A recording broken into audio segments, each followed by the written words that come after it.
What's up with Mrs. Norris and Crookshanks? Did Dumbledore even know Hermione and Ron? What did Crabbe and Goyle do in their free time? Welcome to the Pottership Podcast, where we chat about the beloved Potter characters and their relationships. We dissect, speculate, and outright laugh our way through headcanons. So, all aboard! Don't forget, our shows are rated O for of-age wizards. That means if you have to ask your parents' permission for anything, you might want to come back later. If you get to stay, though, remember this show contains spoilers, discussions of alcohol, discussions of sex, and all those other things that you probably need to be of age to hear. Thanks. Hey, everybody, it's Mel, Happy Puff, mother to Cantus and Butterbeer, and very excited person to be preparing for Back to Hogwarts Day. Woohoo! I can't believe we're already going back to Hogwarts. Hi, it's TC, your resident Ravenclaw, mother to baby Padfoot and little Lupin, and excited to share my Dogs and Wine Make Life Better mug as I drink my special Italian wine from Italy. Okay. And it's Sam, and I'm alive. We're glad about that. Very sick for the past couple months and finally was able to get the correct medication, and I'm feeling so good. Woo, woo, woo, woo, woo. Hallelujah. Woo-hoo! So yeah, we are excited because this will tell you when we recorded this, in 6 days, 10 hours, 2 minutes, and 23 seconds, we will be going back to Hogwarts. No, we don't have tickets in any of the countries to do any of the things, but we will still be celebrating by watching the movies, dressing up, and in my case, shopping. Because why not?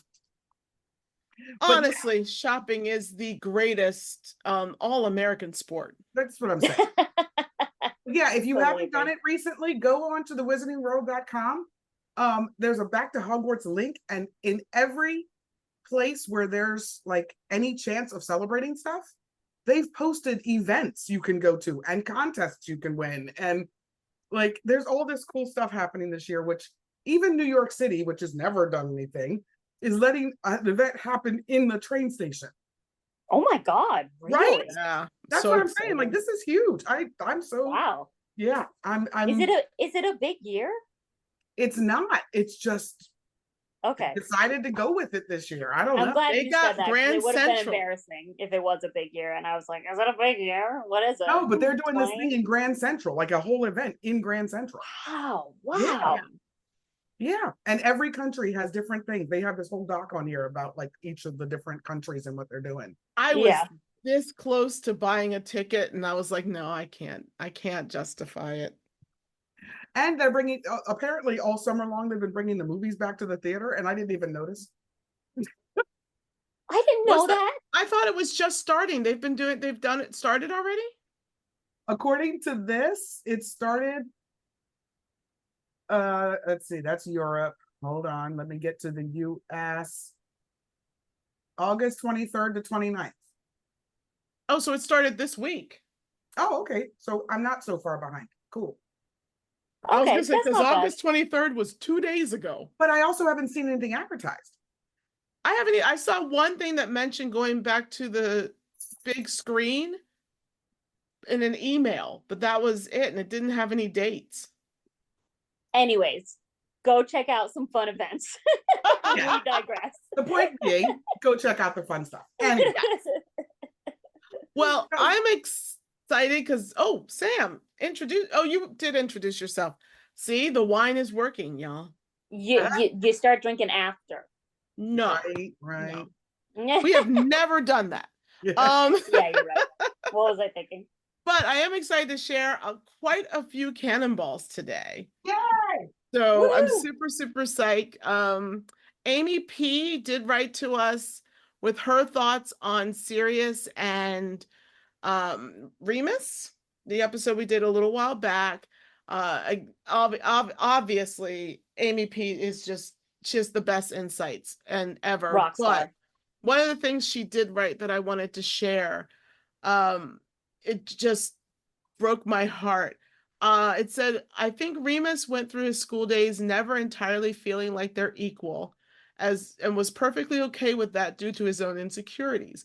He was just beyond grateful to have friends and be part of the group, and that's why he struggled so much to stand up to his friends.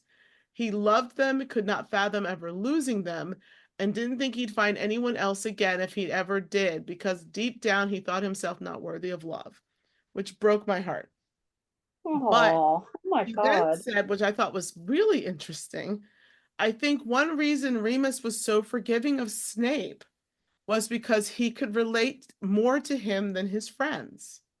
He told Harry Yeah, he neither liked nor disliked Severus and that they could never be friends because of James and Sirius. But in Amy's head, that suggested that Remus was removing himself from the conflict and his involvement was more not being able to stand up to the boys he loved like brothers. Wow. oh, So I thought that oh. was really, really interesting. And I wanted to share that with the group because you all know I'm far from a Snape stan, but I thought that was just a really, really interesting take. So I wanted to share that. Yeah. But thank you again, Amy P. That is that and so much more of what you had to say. We love you. Awesome. Awesome, awesome Cannonball. Um, Belated Binge reached out. They were listening to an old episode, I believe, the Ginny Harry episode that they did or something. Yeah. And he mentioned that we've done enough episodes that it's been long enough because holy crap, it's been more than 4 years. I know that we might want to revisit some old topics. And I thought that's really interesting. He's like, your takes on them may be different now than they were like back in Oh, 2020 or 2021. thanks, Zach. So Yeah. a thought I had was maybe we could set up a poll of particular topics and ask listeners what they would like us to revisit in case any of our thoughts had changed. Sure. Okay, I That's love that idea, and I don't hate Dumbledore. You, I and just had this to put gives that out. Mel a chance to show that she doesn't hate We had Dumbledore. a listener write in who was on episode 3, okay, and said that. Yeah, but that was early in the podcast. I mean, I think I've proven since then. I hope. Never mind. Nope. It's so it's cute, I and know. I love you. Steph, a new listener, had just gotten to George and Angelina and Fred. Oh God, And she said it was a fun episode. That was it a was fun episode. she is horrified at the concept of Fred and of George and Angelina. She thinks it's just too creepy and weird. And she not only felt this way, she said, I'm not the only one who thinks that Angelina and George marriage was weird. She sent a YouTube video of some YouTuber who is also going into all the reasons why George and Angelina as a couple is odd. And I think that I laughed so hard. So thank you so much, Steph, for sending that our way. And maybe that will be one of the topics we revisit, depending on how listeners respond to the poll. I mean, we were pretty sure that the author just forgot who went to the Yule Ball Exactly. together, right? Yes, yes. Just like, the episode where we were like, and the author forgot she named Daphne Daphne and just went with Astoria and got that wrong. And Right, Hermione's middle name, whatever. Anyways, It's fine. Pick a word, any word. Just And then our last cannonball came from Teresa, who was the one who recommended our last episode on Draco and Astoria. So Teresa F. And so she listened to Draco and Astoria and loved it. And she thanked us for using her suggestion. And she liked the Tinder's profiles and wished us a great week. So thank you so much, Teresa. We are so excited to hear from you and keep the suggestions coming. We love them. yeah, she sent another one we're going to discuss in a couple of weeks. So I love Teresa. So yeah, those were our cannonballs this week. We got some good ones. I'm so pow excited. pow pow. Pow, pow, pow. And in anticipation of our topic, she says, and forgot that it was not a visual medium, so I did the whole like finger to the Austin Powers thing. Thank Nailed you. it. Nailed it. I'm so good at this. I am doing the show host question, and I thought this would be appropriate for this evening. Okay. Hit us.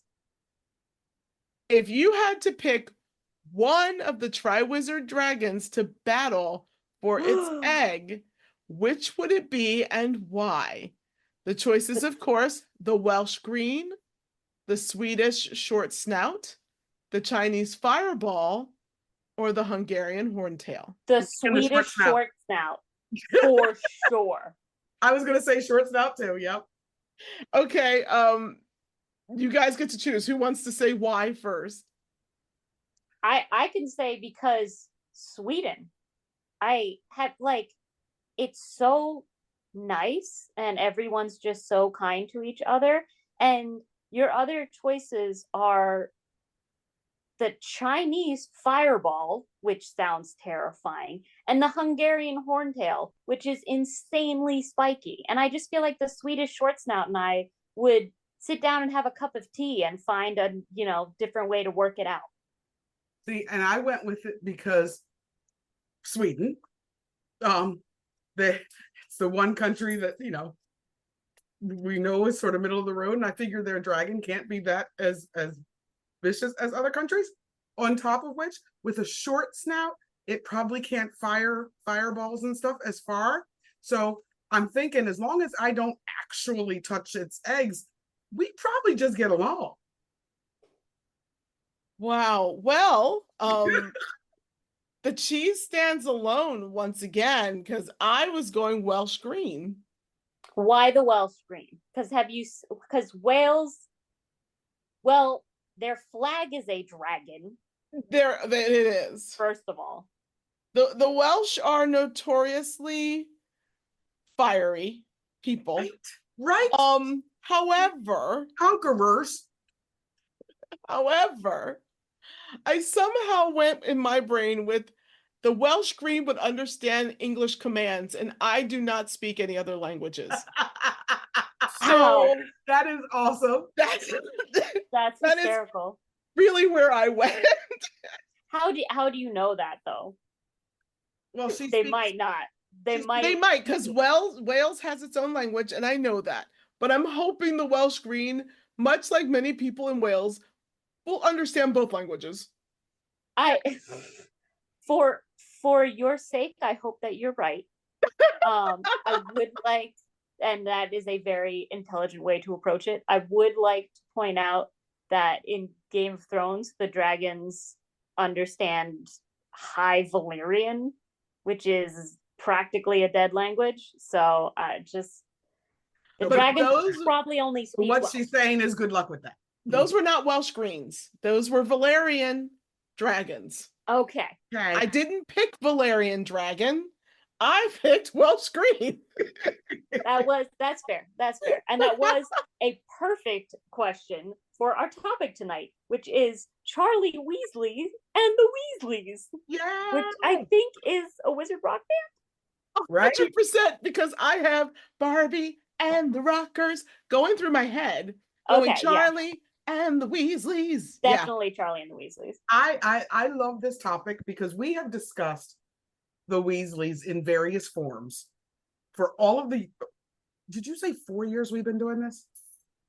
4. God. Anyway, we've discussed the Weasleys in many forms, but we've never really talked about Charlie. Mm-hmm. And I am so excited to talk about him.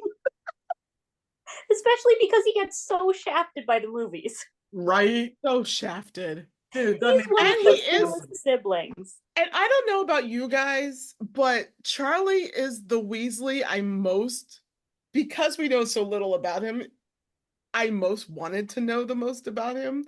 Like, I feel like he's the sexy Weasley I needed. I'm not opposed to that, except he's mine, so no.